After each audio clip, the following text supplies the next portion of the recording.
এ দুনিয়ার মুসলমান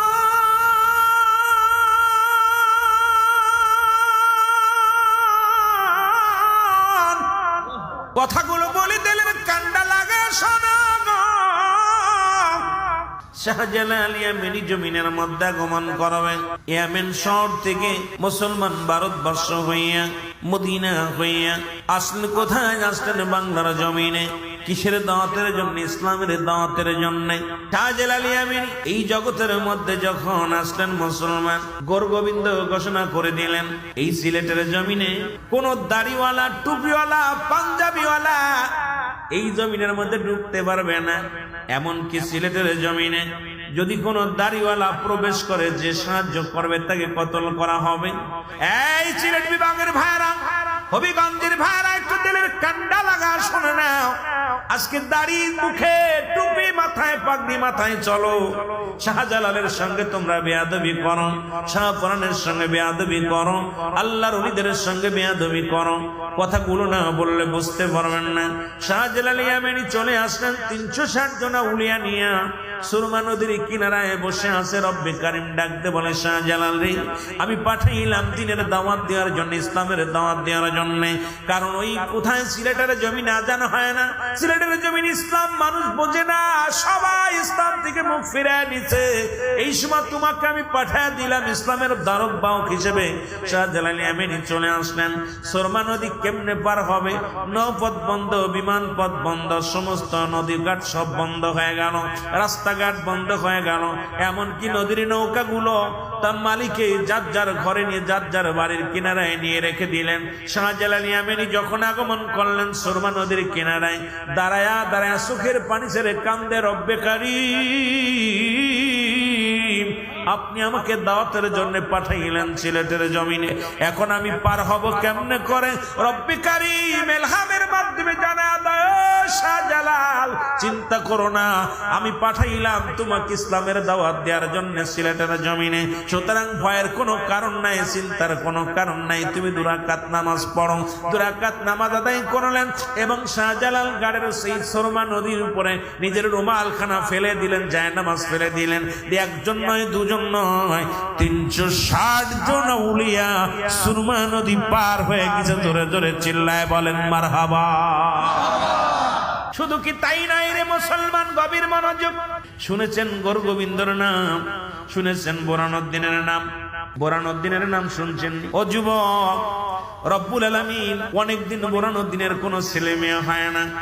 শাহজালালের কদমে গেলেন, দোয়া চাইলেন, আল্লাহর ওলির কদমের মধ্যে জাফর। দুয়ার বরকতে রব্বে কারিম একটা সন্তান দিলেন, পুত্র সন্তান হলেন। উনি প্রতিজ্ঞা করলেন, সুন্নাতে রাসূল আমি আদায় করব, আকিকা করব, সন্তানের জন্য একটা গরু কোরবানি করলেন। সিলেট বিভাগের ভাইরা, হবিগঞ্জের বাবারা, এ বাবারা শুনে নাও, ভালো করে শুনে নাও। উনি একটা গরু কোরবানি করবেন, যে কথা সেই কাজ। যখন ওনার দুনিয়ার মধ্যে সন্তান দুনিয়ার মধ্যে আগমন করলেন, ওনার কলিজার টুকরা সন্তানের জন্য একটা আকিকা করলেন। সুন্নাতে রাসূল 7 দিন পরে নাম রাখলেন। সন্তানের বয়স যখন 7 দিন, এই বয়সে একটা গরু কুরবানি করিয়া উনি আকিকা করলেন। এ মুসলমান, গভীর মনোযোগ। এই গরুটার চামড়াগুলো, শিংগুলো, বডিগুলো, গোশতগুলো রেখে বাকিগুলো মাটির মধ্যে লুকায় রাখলেন। এই মাটি থেকে খুশি উঠাইলেন, কোথায়? কুকুরে এবং কাকে। কোথায় একটা টুকরা নিয়ে মুসলমান বোরানুদ্দিনের বাড়ির সামনে ফেলে দিলেন, গোরগোবিন্দর বাড়ির সামনে ফেলে দিলেন। আমার বাবারা, আমার গভীর মনোযোগ। এবার বোরানুদ্দিনের খবর পাইয়া, কোথায়? গোরগোবিন্দ যখন খবর পাইলেন আমাদের দেবতারে কিরে পূজা করছে, কে মারছে, বাবারা আমার শুনে নেন, ভালো করে দিলেন কান্ডা লাগায় আসেন। খবর শুনতে শুনতে তখন পাইলেন, এলাম পাইলেন, কোথায়?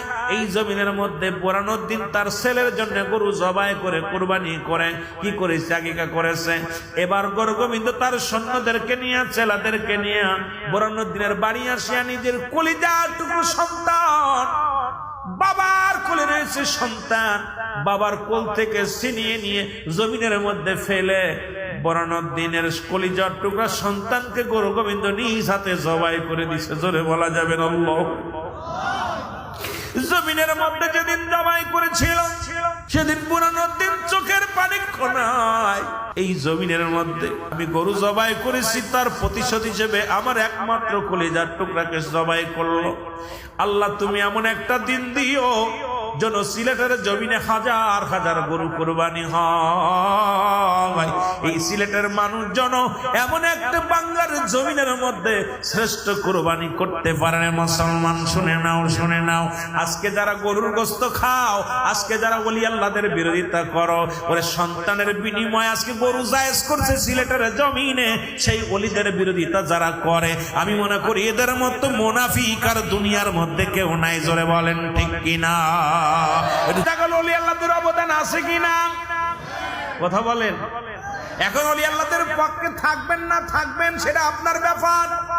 তবে আমি আপনাদেরকে বলে যাই, যাদের অবদান পৃথিবীর মধ্যে অস্বীকার করার মতো ক্ষমতা নাই, যাদের সৃষ্টায়, যাদের এই দুনিয়ার মধ্যে এত কিছু অর্জন করলেন, আমার বাবারা আমার, যাদের মাধ্যমে পাইলাম রব্বে কারিম দান করলেন, এই মহামানবের খাতিরে, এই মানবগুলোর খাতিরে যারা আল্লাহর মাহবুব বান্দা, তাদের ওসিলা করার কারণে রব্বে কারিম এত বড় নিয়ামত আমাদের দান করলেন।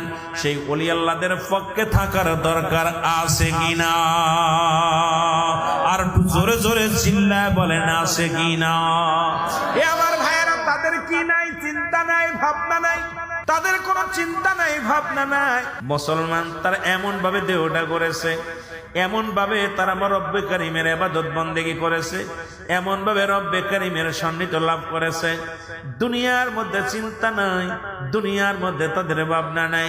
এমন মহান ওলিগণ এই বাংলার জমিনে অসংখ্য আল্লাহর ওলি আছে।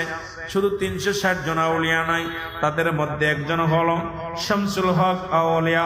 মুসলমান শুনে নাও, শুনে নাও, এই রকম অসংখ্য আউলিয়া একরাম এই পৃথিবীর মধ্যে আগমন করে, তাদের একটাই মাত্র উদ্দেশ্য ছিল খোদা চিনানো, রাসূল চিনানো, এই দুনিয়ার মধ্যে সত্য ইসলামটাকে জানানো। কারণ তাদের অন্য কোনো চিন্তা ছিল না কোনভাবে আল্লাহর রঙে রঙ্গিত হওয়া যায়, আল্লাহর সঙ্গে ইবাদত বন্দেগী করে করে আল্লাহর প্রিয়, এই আল্লাহর প্রিয় বস্তু যেন হওয়া যায়, সেটাই একমাত্র তাদের চিন্তাধারা ছিল। আর এই দুনিয়ার মধ্যে এত কষ্ট করে যারা দুনিয়া থেকে বিদায় নিয়ে কবর জগতে চলে গেছেন, আপন আপন মাজার পাকে তারা শুয়ে শুয়ে রব্বে কারিমের গোলামি করে। জোরে জোরে চিল্লায় বলেন মারহাবা। এই পীরের দরবারে মুসলমান আসতে হবে, আদব শিখতে হবে। পীরের দরবারে 12 বছর গোলামি করলেন মানুষের পশুর আত্মা দূর হয়ে যায়। আরো 12 বছর গোলামি করলে ভিতরে মানবতা আসে, আরো 12 বছর সাধনা করলে এরপরে আপনার ভিতরে মুসলমান কিছু অনুভব করতে পারবেন। 3 12 36 কয় বছর? জোরে বলেন কত বছর? 36 বছর গোলামি করব। আমি কথাগুলো বলে যাই, ভালো করে শুনে নেন। একজন মহান ব্যক্তি আল্লাহর ওলির কদমে আজকে দেখলাম কিছু মানুষ যারা কদমে পড়ে আছেন, অবশ্যই তারা সাকসেস হবেন। এই কারণে হবেন, কদমের কাগজের মধ্যে লেখা দেখলেন পীরের দরবারে গোলামি করলে হয় বাদশা না হয় ফকির। পীরের দরবারে গোলামি যদি কোনো ব্যক্তি করতে পারে, এই দুনিয়াতেও বাদশাহী হবে, না হয় ফকির হবে, সে মোরাদ ফকির হবে। এটা চিন্তা করে উনি বাড়ি গেলেন, কাগজের টুকরার মধ্যে লেখা দেখে বাড়ি যাইয়া সমস্ত সম্পত্তি বিক্রি করলেন, টাকা পয়সা সব জোগাড় করিয়া নিয়ে মহান ওলি আল্লাহর ওলির কদমের মধ্যে দিয়ে দিলেন। আল্লাহর ওলি জিগায়, বাবা তুমি সব কিছু নিয়ে আইলা, তুমি তো তোমার টাকা পয়সা সব ধন দৌলত যা ছিল আমার কদমের মধ্যে দিয়ে দিলাম। কয় হুজুর আমি আসছি বড় ইবাদত করার জন্য, বড় আশা করে আসছি আপনার কদমের মধ্যে, আমি বড় একটা আশা করে আসছি। হুজুর তো টের পেয়েছে। হুজুর বলে, বাবা আপনি যেহেতু আসছেন এই কদমের মধ্যে আপনি 12 বছর আপনি খেদমত করবেন। কয় বছর? জোরে বলেন কয় বছর?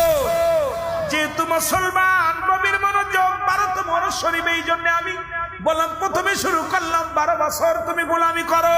কত বছর? 12 বছর তুমি খেদমতের মধ্যে লেগে যাও। উনি লেগে গেলেন, একদিন নয়, দুদিন নয়, 12 বছর পূর্ণ হয়ে গেল। উনি চিন্তা করে ওলির দপ্তরে গেলে ভালো খাওয়ান পাওয়া যাবে, ওলির দপ্তরে থাকলে ভালো খাদেম হইলে আমার অনেক কয় হবে, শান্তি হবে, অনেক সম্পদ উপার্জন করব, মানুষ আমাকে বড় খাদেম বলবে। কিন্তু দেখা গেল সারাদিন পরে একবেলা কিছু খাবার দেয়, সারা রাত ভরে সাধনা করে, জিকির করে, সারা রাত ভরে রব্বি কারিমের জিকির করে। ইসমে জাত আল্লাহ আল্লাহ। ইয়ার মুসলমান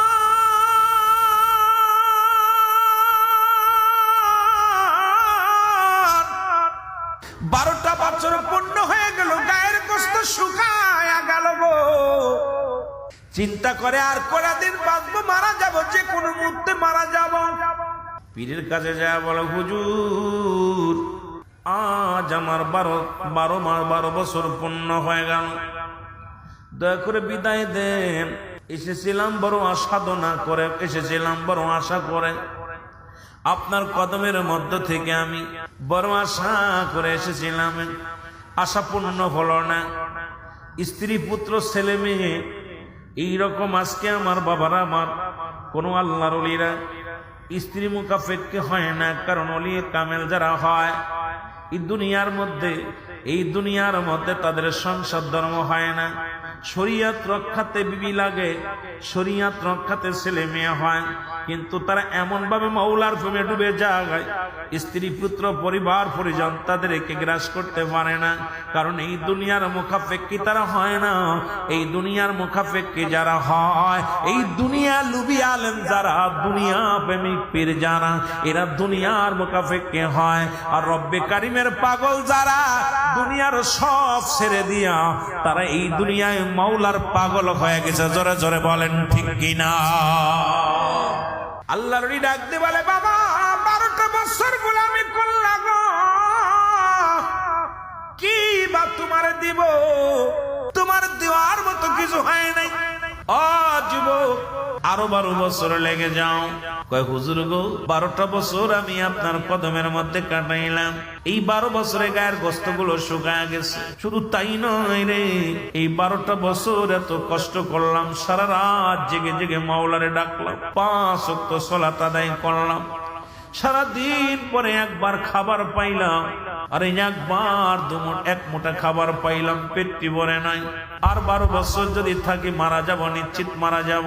আল্লাহর ডাক দেখায়, বাবা 12 বছর কাটাইলাম, তুমি যা আশা করে আসছে আশা পূরণ হবে না, আরো 12টা বছর সাধনা করতে হবে। বলে হুজুর আমি কি পারবো? মারা যাবো, 12 বছর কাটাইতে পারবো না। কয় থাকতে হবে বাবা, থাকো। আবার কষ্ট করে থাকলেন যে আমার ধনী হওয়া লাগবে, বাদশাহ হব, এলাকার প্রেসিডেন্ট হব, দেশের প্রধানমন্ত্রী হব, বড় আশা স্বপ্ন জাগছে মনের ভিতরে। 12 24 বছর হয়ে গেল। এবার রাত্রে বেলা ডাকতে বলা, হুজুর সকালবেলা আমার 12 বছর পূর্ণ হয়ে যাবে, এই 12 24 বছর পূর্ণ হয়ে যাবে, আমি সকালবেলা বিদায় নিব। কয় বাবা ফজরের নামাজ বাদে তুমি আসবা। ফজরের নামাজ বাদে হুজুরের কদমে আসলেন, আল্লাহর ওলির কদমের মধ্যে এসে দাঁড়াই রইলেন। ডাক দিয়ে বলে, হুজুর